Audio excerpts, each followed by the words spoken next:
యాదాద్రి భువనగిరి జిల్లాలో ప్రజాస్వామ్య పరిరక్షణ యాత్ర పేరుతో కాంగ్రెస్ పార్టీ ఎన్ఎస్యుఐ ఆధ్వర్యంలో 2 కేరన్ నిర్వహించారు. భువనగిరి పట్టణంలో హైదరాబాద్ చౌరస్తా నుంచి ప్రారంభమైన ర్యాలీ పాత బస్టాండ్ మీదుగా రైల్వే స్టేషన్ వరకు కొనసాగింది.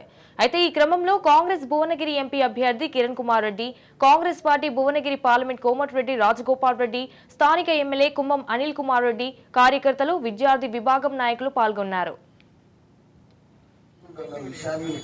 మనం ఈరోజు భువనగిరి పట్టణం ద్వారా మన పార్లమెంట్ నియోజకవర్గానికి ఒక సంకేతం సేవ్